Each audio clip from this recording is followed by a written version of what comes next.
Boa noite a todos. Com muita alegria que a gente está aqui aproveitando desse veículo fantástico, né, da mídia, desse canal, para a gente poder, mesmo distante, estarmos muito próximos um do outro. E eu acho que a gente nunca pensou em viver, pelo menos nessa encarnação, não sei vocês, mas eu nunca pensei em viver algo nem parecido com o que a gente está vivendo hoje, né? E aí me vem à mente assim o quanto nós estamos tendo oportunidades para refletir e o quanto podemos exercer de alguma maneira a nossa humanidade, né, em tempos de distanciamento, o quanto desejamos estar próximos, né, fraternos, principalmente no momento em que existem tantas limitações para os nossos vínculos mais próximos. Bom, diante disso, eu acho que o tema é fantástico para a gente poder conversar e refletir um pouco melhor sobre isso.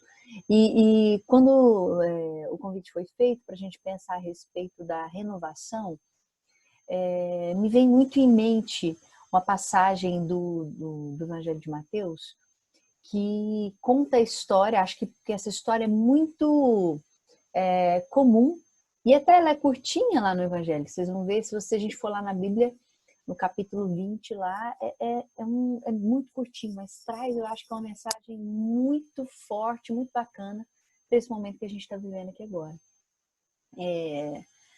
Lá é narrado a história de Bartimeu. Jesus estava passando por uma multidão de enfermos, né? O mestre Nazareno, com a fama de que curava, que por onde ele passava, ele transformava as pessoas, e obviamente aquela multidão seguia o Cristo, né? E lá no meio da multidão estava Bartimeu, assim como a gente está vendo aí na pintura. E Bartimeu era um cego, e que ficava lá em Roma. E é interessante que no relato fala que assim que o Cristo estava passando, Bartimeu grita pelo mestre: Senhor, Senhor! E aí Jesus observa, né, ali toda aquela multidão, e aqueles que estavam perto de Bartimeu fala: cala-te, homem, né? Poxa, quem é você, né, para gritar desse jeito aqui no meio de todos?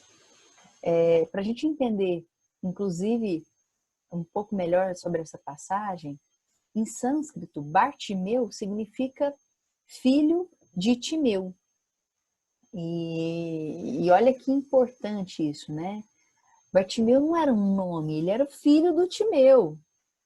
Você já se sentiu mal quando alguém não te reconheceu e te chamou às vezes assim, ô menina, ou menino, ou coisinha, né? Coisinha é pior ainda, né? Porque aí diminui mais ainda a gente, né? A gente sai até da classificação de gente, vira coisinha. E aí realmente tinha essa invisibilidade social. Bartimeu era invisível aos olhos dos homens ali. Ele, cego de nascença, mas também invisível àqueles que passavam, que permeavam Roma. É interessante porque quando ele começa a gritar por Jesus, as pessoas que estavam ao lado dele pedem para que ele se cale. E ele persevera, ele fala, não, né? Grita mais forte ainda, Senhor, Senhor! E é interessante que talvez se fôssemos nós, na mesma condição de Bartimeu, aquele tanto de gente passando, fico imaginando, né? Um Messias com a fama que cura todos e todo mundo, e alguém chega fala para você calar, às vezes você fala, nossa, né? Vou me calar aqui, vou me conter. E não foi o que ele fez. E o mestre se aproxima então de Bartimeu. Obviamente eu estou contando aqui com as minhas palavras, né? A passagem, mas quem quiser ir literal nos textos, o conteúdo é basicamente esse. O mestre se aproxima de Bartimeu e ele gritando por ele, ele fala: que queres que eu faça? Que queres? E essa pergunta, eu acho essa pergunta fantástica, né? O Cristo não só evoluído em grandeza moral, espiritual, mas também intelectual. E aí eu lanço a reflexão para todos nós. Por que será que Jesus, conhecedor ali de todas as leis, conhecia inclusive sobre a manipulação de fluidos, utilizando do magnetismo de amor para a cura, por que será que ele perguntaria a Bartimeu, cego de nascença, ele, famoso pelas curas, perguntaria a ele o motivo pelo qual ele estava chamando Jesus? Não era meio óbvio, né? Para que será que o mestre chega para Bartimeu e pergunta: o que queres que eu faça? E melhor, eu faço essa reflexão para nós, essa noite, pensando na nossa renovação. Se Jesus, nesse momento, adentrasse a tua porta, né? Chegasse na sua casa e chegasse na sua frente e perguntasse assim: o que queres que eu faça? Será que você conseguiria responder em uma única palavra o que você deseja? Ou melhor, vou até ampliar suas chances aí. Uma única frase, você conseguiria responder a Jesus se ele chegasse até você e perguntasse: o que queres que eu faça?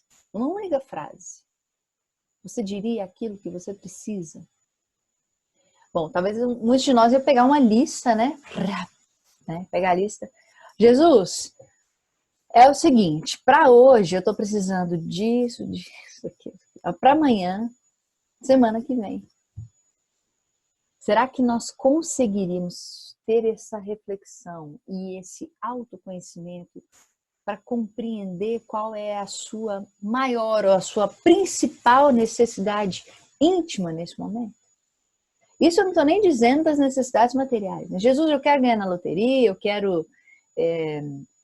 Porque, afinal de contas, Bartimeu, de repente, entendendo que ele era um invisível social, portanto, provavelmente tinha ali dificuldades em relação, inclusive, à miséria material.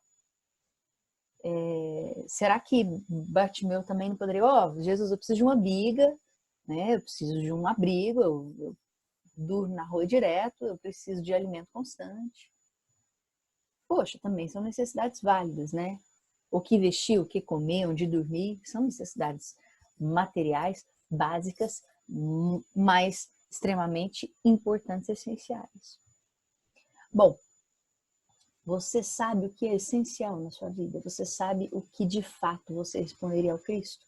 Ele entrando para a sua casa agora. Eu acho que foi essa possibilidade que Jesus ofertou a Bartimeu quando ele se aproxima e pergunta: o que queres? O que queres que eu faça? E Bartimeu, nesse momento, se levanta e retira uma capa. Olha que interessante, gente. Em Roma, na época, todos aqueles que pediam esmola nas ruas tinham que ter uma permissão oficial do governo. Então não era bagunçado, não. Se você precisasse, porque o governo entende que você não é capaz, olha isso. O governo entende que você é incapaz de sobreviver por sua conta, de alguma maneira garantir que você possa manter o seu sustento. É permitido a você pedir esmola, mas para isso você precisa usar uma capa da incapacidade. Uma capa que de alguma maneira ratifica que você é improdutivo, ok? Então Bartimeu, pela condição física que ele portava, desde o nascimento, portanto congênita, usava essa capa que ali o permitia. Mas o mais interessante dessa passagem que me chama a atenção é que quando Jesus se aproxima de Bartimeu e ele se levanta e ele retira a capa, poxa, você, em plena Roma, uma multidão de desesperados, de miséria, um monte de gente passando fome, Jesus se aproxima. Você retiraria essa capa? Se retirasse, deixaria a tiracolo ou viabilizaria essa capa para outra pessoa? Quer dizer, será que você confiaria, né, de peito cheio nas benesses do Mestre, inclusive abrindo mão da única fonte de nutrição, a única fonte de fornecimentos que seja daquilo que você precisava materialmente falando? Será que você conseguiria sair da sua zona segura, entre mil aspas, de conforto, para poder se entregar a uma nova possibilidade pelo Mestre? Bom, foi isso que ele fez. Bartimeu se levantou, retirou a sua capa, como é descrito no Evangelho, e disse para Jesus que deseja ver. Que eu veja, Senhor. Bom, ele poderia pedir qualquer coisa, repito, né? Mesmo porque depois de tantos anos sendo de novo, entre aspas, um inválido, um invisível para a sociedade, que nem tinha nome. Ele era filho de Timeu, ele não tinha nome, ele não existia para ninguém. Como será que eu vou me adaptar a esse mundo, a esse meio social, mesmo que eu enxergue? Será que eu vou conseguir? Será que eu vou conseguir, sei lá, um emprego? Ou alguma função que garanta o meu sustento? Afinal de contas, agora eu estou sem a capa. E numa nova condição de enxergar, mas sem as conquistas que a priori a visão desde o início da vida me trariam, né, se eu tivesse essa habilidade desde o nascimento. Mas ele pede a Jesus que ele possa então enxergar. E assim Jesus o faz. E cura Bartimeu da sua cegueira corporal e da sua cegueira espiritual. Eu gosto muito dessa passagem porque nos faz refletir sobre algumas questões muito importantes, inclusive da nossa personalidade, não só da nossa personalidade enquanto espírito eterno, que dinamicamente vem sendo mudada e transformada ao longo dos anos, mas também a personalidade desta vida, desta encarnação. E uma coisa que me chama muita atenção, que Bartimeu para mim foi um grande exemplo, foi de que ele poderia ter se vitimizado e assim não fez. Né? Ai, meu Deus, eu sou um excluído da sociedade, ninguém me dá oportunidade, eu tenho essa limitação física. E por que, Deus? Por que eu? Por que não outros? Ou, né, eu preciso, eu dependo das pessoas para viver, então eu não posso fazer nada por minha conta, né? Indo totalmente oposto à postura que Bartimeu tomou de se levantar diante do mestre e de ter uma proatividade frente àquilo que lhe era possível no momento, né? E o melhor, eu gosto muito do início do relato, em que quando ele grita pelo mestre e as pessoas falam, cala-te, homem, ele grita mais, ele grita de novo. Quantas vezes na vida a gente não se coloca nessa posição de começar a buscar algumas coisas e sim encontrarmos obstáculos, impedimentos, limitações e a gente congela, e a gente paralisa, né? Quantos momentos da nossa vida, de repente, a gente tenta algo novo ou tenta uma nova estrada e aí às vezes não dá certo, você fala, poxa, viu? Era melhor eu ter continuado a fazer as coisas do jeito que eu estou habituado. Né? Porque viu no que dá? Arriscar, sair fora, né, daquilo que é usual para mim. Se a gente for olhar na história aí do cristianismo, Bartimeu precisou se levantar para se colocar diante do Cristo. Zaqueu precisou também se levantar para se colocar diante do Cristo, né? Ele subiu na árvore, ele precisou buscar a atenção de Jesus. Paulo de Tarso se rebaixou para encontrar Jesus. Paulo de Tarso era um homem da época, aí, um homem visado por tantas mulheres, né? Era um partidão, vamos dizer assim. Paulo de Tarso, ele tinha aí não só uma posição política importante, uma posição econômica e de muito respeito, né? E ele abandonou todo o pacote de coisas que vinham com Saulo para se tornar Paulo de Tarso. E essa transformação e essa renovação, né, se fez mediante muitas perdas, uma perda de identidade no sentido de identidade social, né? Porque a identidade de personalidade se manteve, concorda? Paulo de Tarso era um homem que defendia até o fim aquilo que ele acreditava, ele defendia as leis, né? E com muito vigor e rigor. Ele começou a defender as leis divinas, as leis de amor, as leis do Cristo, com o mesmo vigor e ânimo que ele defendia as leis dos homens da época. Então, em termos de traços de personalidade, isso até se manteve. O que mudou foi o foco, né, da canalização de energias que ele se dispôs a investir, os investimentos íntimos que ele fez.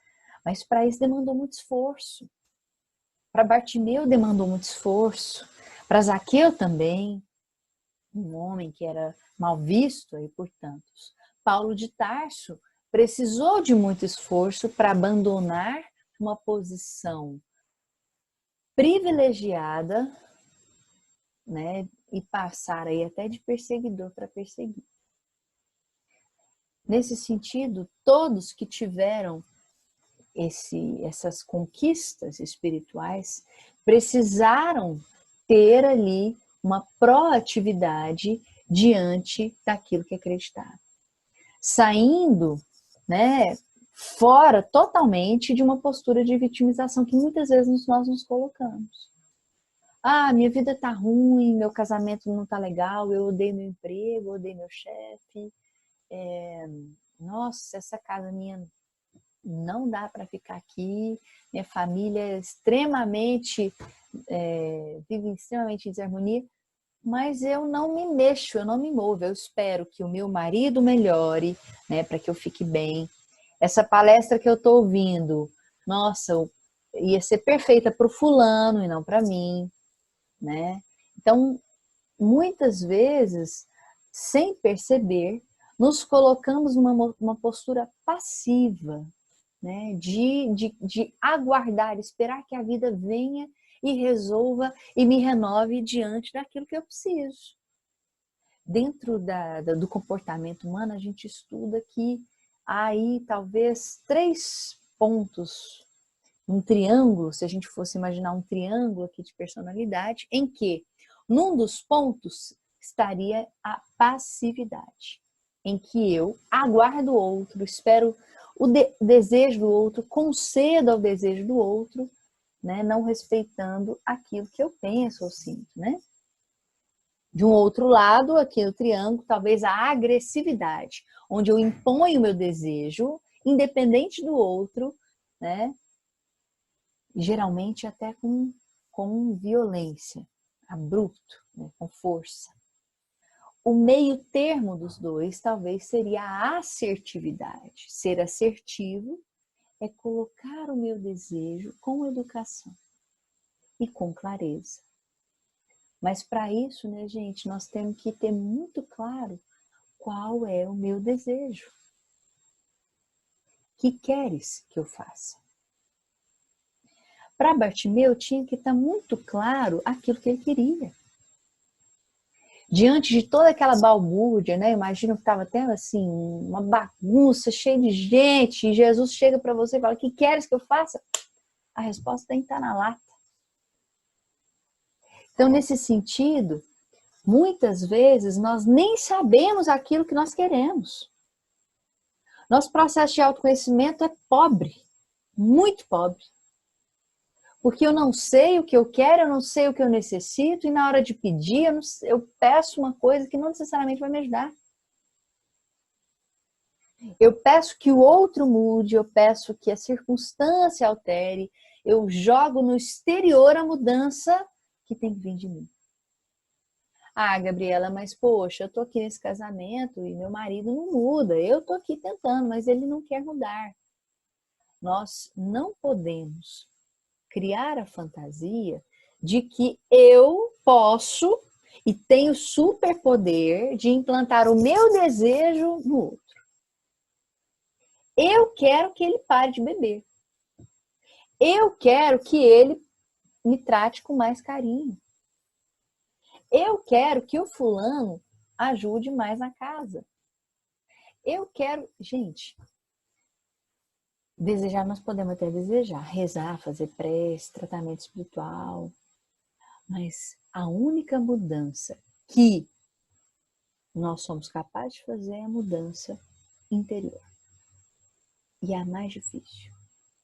E quando eu espero que o outro faça, mais uma vez, eu me coloco numa posição de passividade, de vitimização e que congela a nossa alma, que estaciona o nosso ser naquela posição que você está.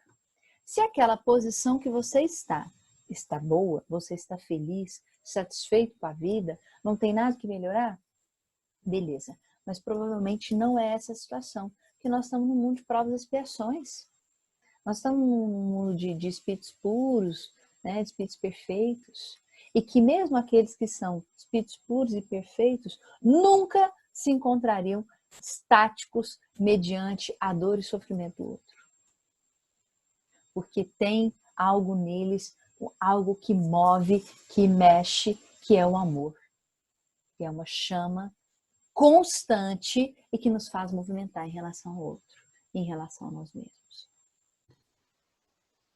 Diante disso, nós refletimos então assim, bom, afinal de contas, se apenas com a autorresponsabilidade, com a mudança que depende unicamente de mim, de fato, alguma renovação pode ser feita, então como que eu começo esse processo? Já que é tão difícil, de repente, a formação de um hábito, né? Não sei vocês, mas segunda-feira é o dia mundial do início da dieta, né? Toda segunda-feira alguém vai começar uma dieta. Toda segunda-feira alguém vai para academia ou vai começar um exercício físico. Quer dizer, eu sei intelectualmente que é um hábito muito saudável, que vai me fazer bem.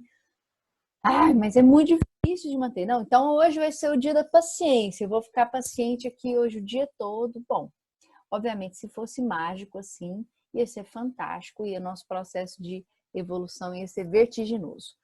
Não é desse jeito. Bom, como isso funciona dentro de nós? É legal que no livro No Mundo Maior, André Luiz, ele tem uma descrição do nosso funcionamento psíquico que eu gosto muito.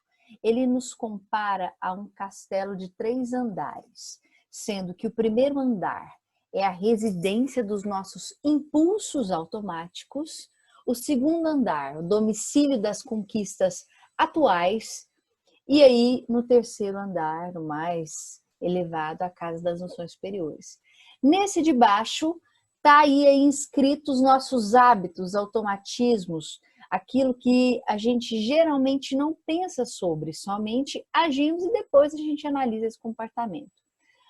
Dentro daquilo que é atual, aquilo que você está se esforçando, despendendo, sei lá, bolando uma estratégia para fazer com que aquilo aconteça.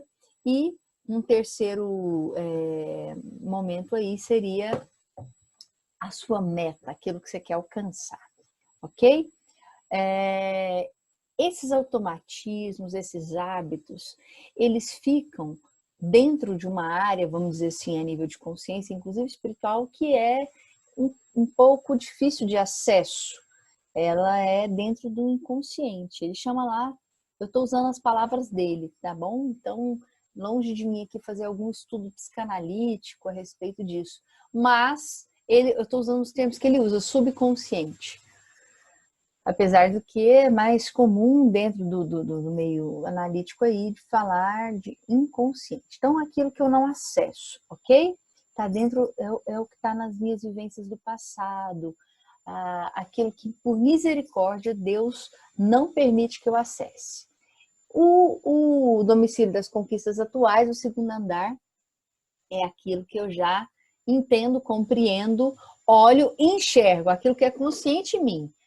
Mesmo que eu tenha as minhas dificuldades, eu sei quais são as minhas dificuldades, eu sei o que eu preciso melhorar. Para depois, então, eu lançar mão de ferramentas que vão fazer eu chegar onde eu quero. E, de novo, eu vou voltar a dizer isso várias vezes. Onde eu quero? Que queres? Não sei. Então, nós precisamos primeiro definir o que você quer. O que você quer? Eu quero ser paciente. Como? A doutrina espírita, ela é fantástica, porque eu acho que ela é um roteiro de vida, tá? Em que sentido? Ela é o nosso farol. Mas, às vezes, a gente tem que pensar na metodologia da caminhada, tá? Eu tenho ali um farol, uma luz, eu sei que eu tenho que chegar naquele ponto. A pergunta que eu acho que, às vezes, nos falta nas nossas discussões é o como. Como chegar naquele ponto? O que eu vou fazer? Qual que é a melhor estratégia, inclusive comportamental, para essa vida mesmo? Não estou nem falando das outras vidas, das próximas. Qual que é a estratégia comportamental que eu vou lançar? Mesmo porque nessa caminhada toda, eu vou me encontrar aí com espinhos, obstáculos, pedregulhos, e aí eu trouxe essa videira para nós, para mostrar que, diante da nossa caminhada, nós vamos ter algumas podas.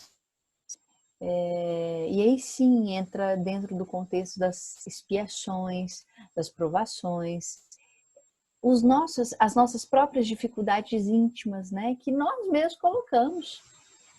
De repente, eu tenho dificuldade, por exemplo, para dizer não para as pessoas. Então, eu falo sim para tudo.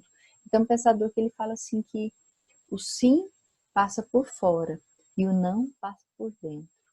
Então, eu tenho dificuldade de ser assertivo com as pessoas. E aí eu digo sim até para as coisas que eu não quero, que eu não desejo. E acabo angariando uma sobrecarga para algumas coisas e que de repente não necessariamente vai ser benéfico. Então a videira, ela, se a gente olhar assim por cima, às vezes parece meio caótico, né? Uva para tudo quanto é lado, passa um galho aqui, outro acolá, e aí, bom, parece que está meio sem rumo isso, né? O que define muitas vezes o rumo de crescimento dessa videira vai ser a poda que ela vai sofrer. O que define muitas vezes a nossa caminhada vão ser os acontecimentos, as vivências, os traumas, por que não? As nossas conquistas, a dor, muitas vezes, que vai definir a minha caminhada, a metodologia que eu escolho de enfrentamento da dificuldade, do casamento difícil, do emprego difícil, do filho difícil. Então, muitas vezes, o que me vai definir se eu terei bem-estar ou não, se eu serei feliz ou não, ou satisfeito ou não com esta vida, não necessariamente vai ser o quanto de dinheiro que eu tenho, quantos carros que eu tenho, ou, né, se eu sou presidente do centro espírita, ou se eu... Não. Não é o rótulo, não é o exterior que vai definir isso. Tem estudos sobre felicidade, não é o nosso foco hoje, mas que mostra que o dinheiro ele só impacta na sua felicidade. Isso nós estamos falando nem de felicidade do espírito, nós estamos falando de felicidade essa terrena mesmo, palpável, de que o dinheiro ele só faz diferença na sua vida à medida que ele te dá o que comer, o que vestir, onde dormir. Quando ele te tira da miséria, que são as nossas necessidades básicas materiais, ele não tem impacto na sua vida, na sua satisfação. Aquela coisa gostosa que você fala, puxa, hoje eu tô feliz. Ele não impacta nisso. Tá aí os grandes exemplos de pessoas famosas, ricas, extremamente infelizes, insatisfeitas com a vida. Em Paulo, Romanos, ele coloca: não tomeis por modelo este mundo, mas transformai-vos, renovando vossa mente. Quando eu encontrei essa passagem, eu achei que ela ilustrava claramente sobre aquilo que nós estamos discutindo. Para que eu consiga enxergar as podas como algo positivo, eu preciso de uma coisa: propósito, sentido. De novo, e eu estou sendo repetitivo e vou repetir mais algumas vezes. Conhecer o meu desejo. Quando eu falo assim, eu quero ser uma pessoa melhor. Ótimo, bacana. Para quê? Por quê? Só porque o outro acha que isso é positivo? Para que você quer ser uma pessoa melhor? Né? Melhor em quê? Melhor no quê? E o que você tem feito para ir de encontro ao seu desejo? E o que você tem feito que te afasta do seu desejo? E não o que as pessoas têm feito para colaborar contigo ou não.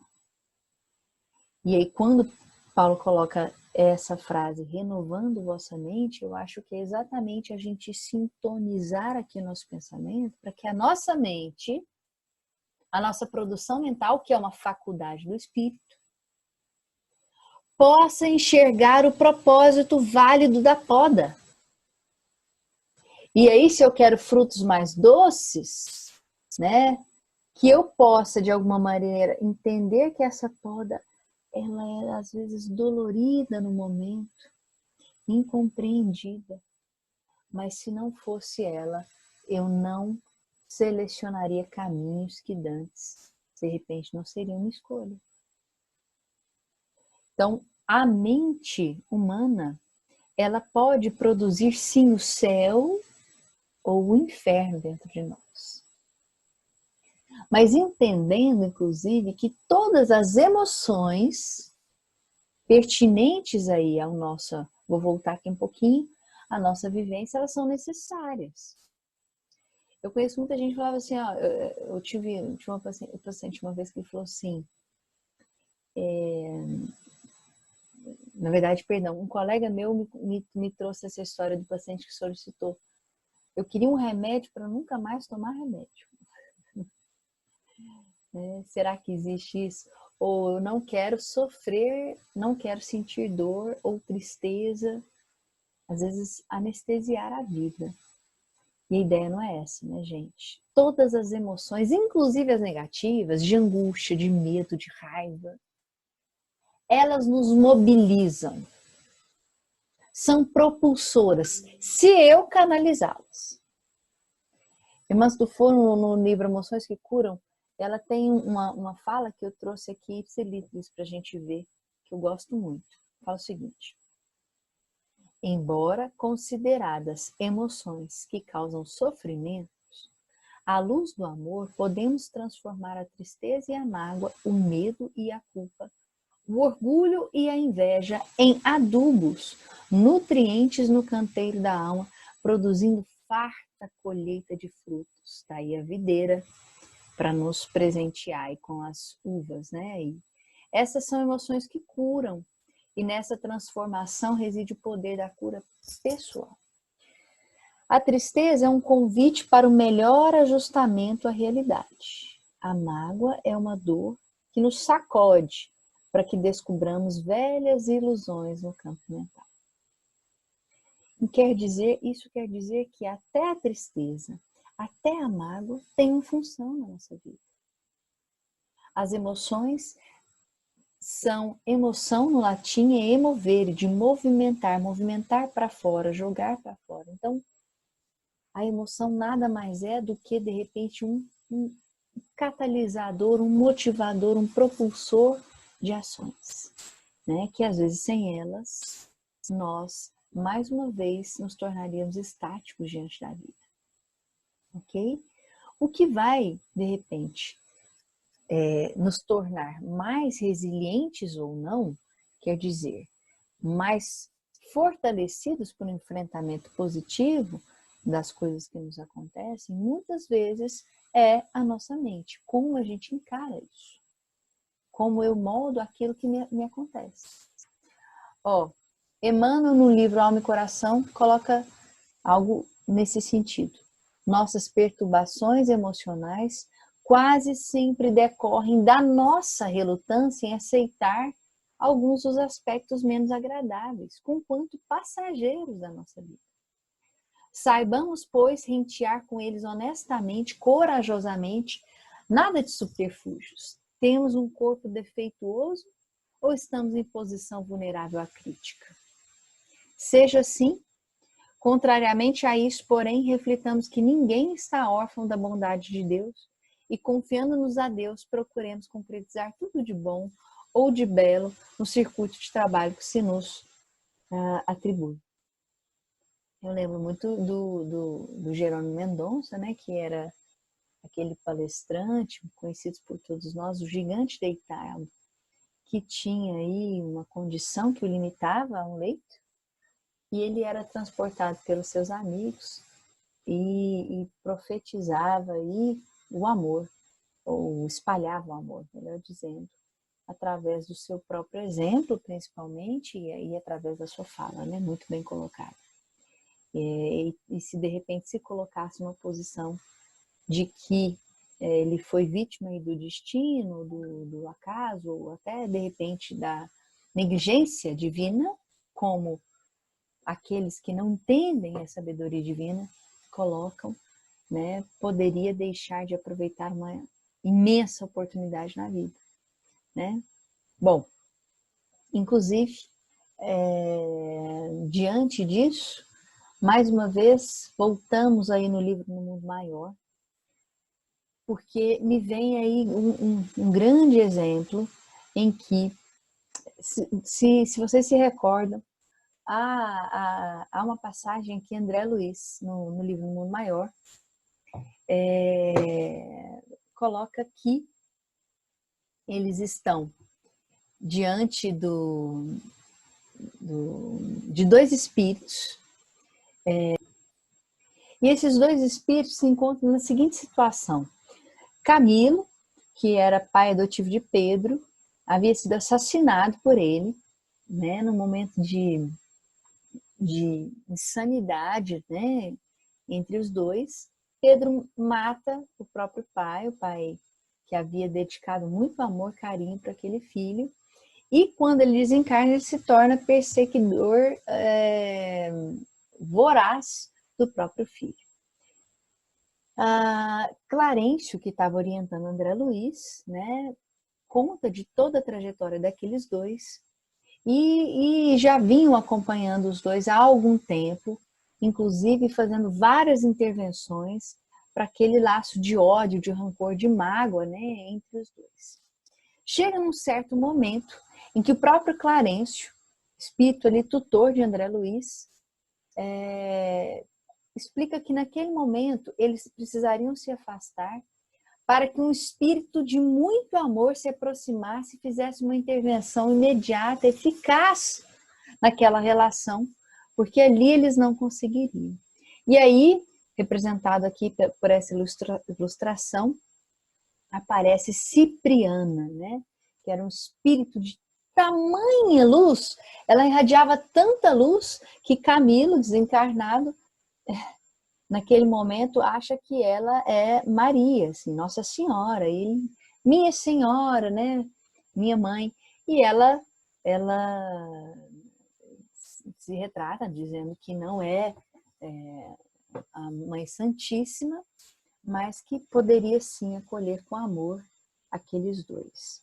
Tamanha luz e radiação que a Cipriana emanava. E naquele momento, com tanto amor, né, ela conseguiu atingir os corações que estavam petrificados ali de tantos anos com ódio, raiva, rancor e vingança. É interessante porque o próprio Clarencio reconhece que ele não tinha condições amorosas, quer dizer, uma autoridade moral para interromper aquele influxo de ódio bilateral entre os dois. E aí, portanto, Cipriana se fez necessária. Para quem não lembra, na última encarnação, Cipriana, ela tinha tido 4 filhos, 2 filhos homens e 2 mulheres. Os 2 filhos homens haviam morrido na Guerra do Paraguai e as 2 filhas mulheres, né, que haviam ficado com ela traz até de uma maneira romantizada, mais embuscada aí, ao dizer isso, mas as 2 filhas se entregam à prostituição e ela fica só com o marido. E na época,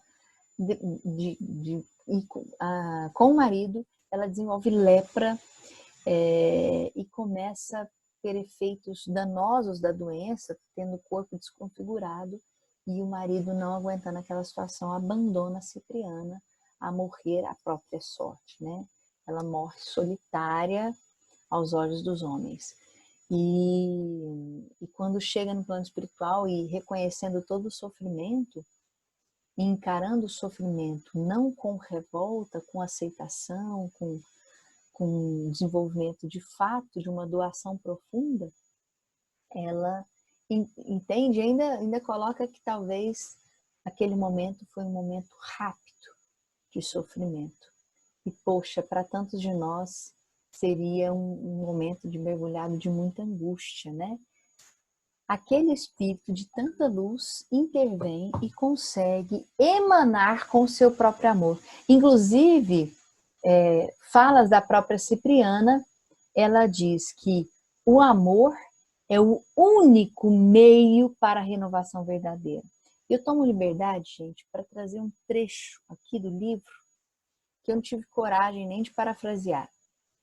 Que Camilo, aquele espírito, né, do pai que havia sido assassinado, questiona, num dos maiores momentos de angústia, de incompreensão, questiona a Cipriana. Algo que eu quero dividir com vocês, eu vou ler rapidamente para nós. Camilo pergunta, né? Se Deus é compassivo, por que me deixou o desamparo? Perguntou para Cipriana. A cena era comovente.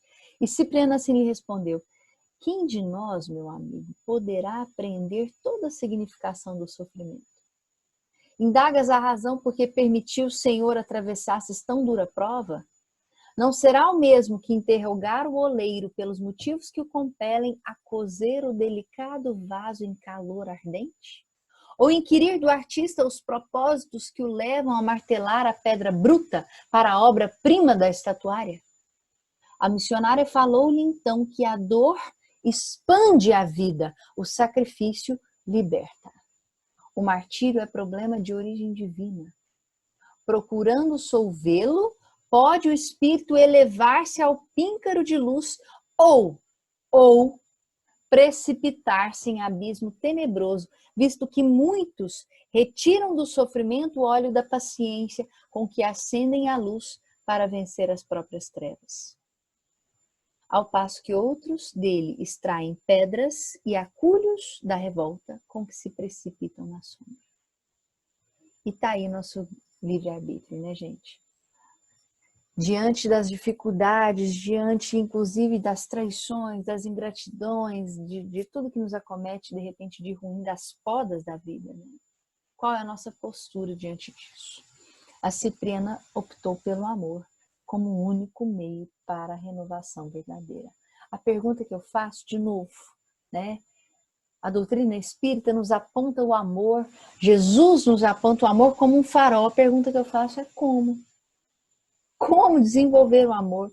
Se nós estamos aqui rastejantes nesse amor, miseráveis, sedentos de amor, e muitas vezes não sabemos como desenvolver isso em nós, como germinar. E aí, mais uma vez, eu recorro a Emmanuel, no livro Fonte Viva,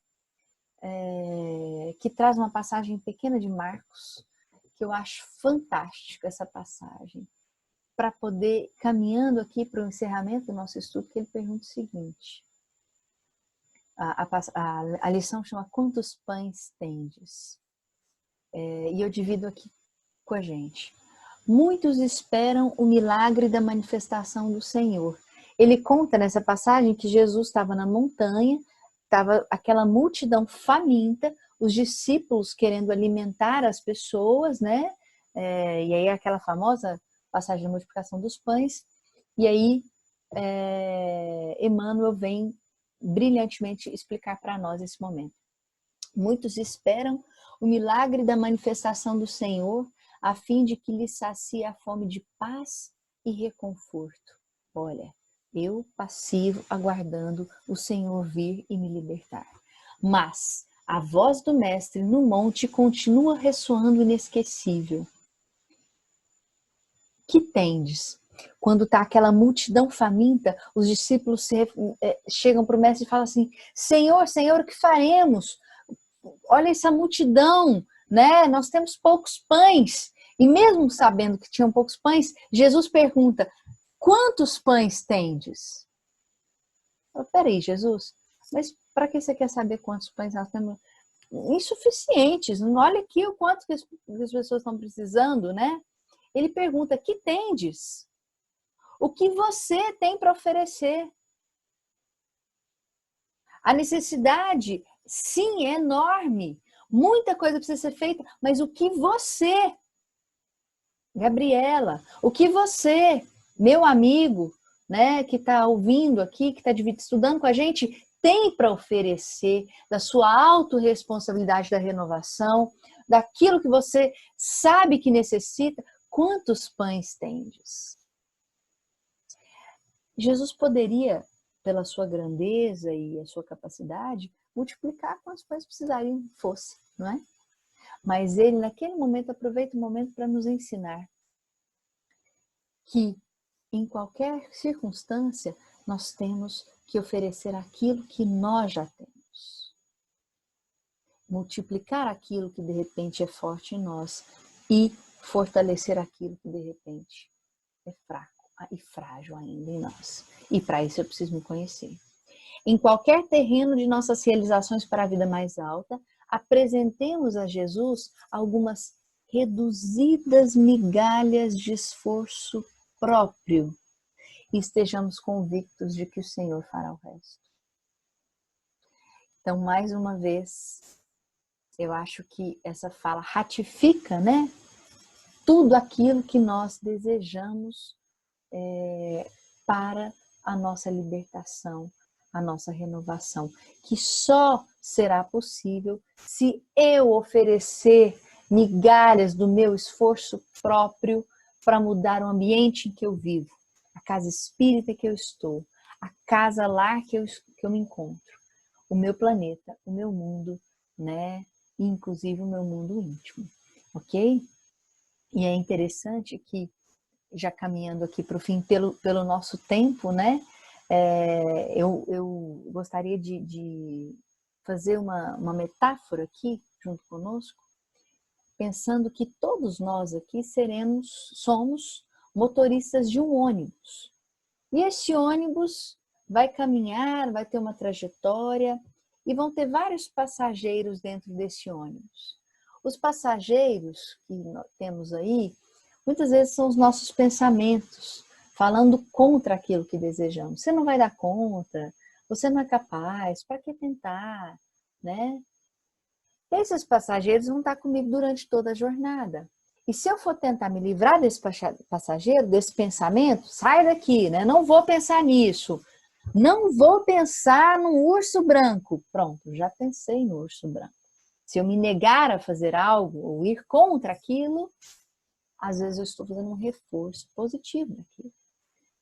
Mas se esses passageiros, que são esses pensamentos, estiverem comigo na jornada, eles podem até se manifestarem, mas eu posso também ter o autocontrole de pedir que cada um fique no seu lugar. Eles podem aparecer pensamentos contrários ao meu desejo, mas eu também posso ter a mesma postura, renovando a minha mente para que eu escute o pensamento e não necessariamente deixe que ele dirija a minha vida. Para que o passageiro não se torne um motorista do ônibus. Já pensou se cada motorista do ônibus fosse aí oferecer a direção para todo passageiro? A gente ia correr um risco danado, né? Então, imagina se a gente dirigisse a nossa vida, as nossas estratégias, os nossos pensamentos, por pensamentos equivocados, boicotes íntimos que eu mesmo faço, que me impedem muitas vezes de alcançar os meus objetivos, a minha casa superior, o meu terceiro andar nesse castelo, ok? E fechando, então, esse raciocínio, né, tem esse ditado chinês que é fantástico, né? Que ele fala assim para nós: nunca as mesmas flores, mas sempre a primavera. Vão aparecer, sim, espinhos e obstáculos que de repente vão me fazer florir em diversas áreas da minha vida, da minha personalidade, na minha família, no meu trabalho, mas que eu possa reinar sempre com a primavera, buscando a felicidade, mesmo que limitada, a satisfação com a vida, mesmo que limitada, né, através do meu esforço próprio, e não aguardando que o outro venha me resgatar de mim mesma. Para a gente poder fechar a nossa noite e com muito agradecimento no coração, com muita gratidão por esse momento que nós tivemos juntos, eu cito Joana de Ângeles, que diz o seguinte: a felicidade plena e compensadora não é deste mundo. No entanto, germina, assim como essas flores, né? E se desenvolve enquanto o espírito avança pela estrada reencarnacionista, graças às ações desenvolvidas e ao comportamento mantido. Reservada para o reino dos céus, essa felicidade plena, é indispensável que o homem lhe conduza às matrizes íntimas mediante as quais se desvela no momento oportuno.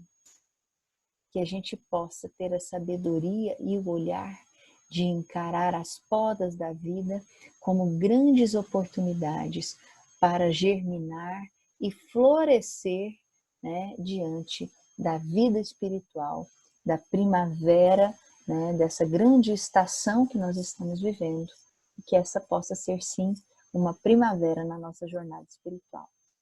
E que a renovação, então,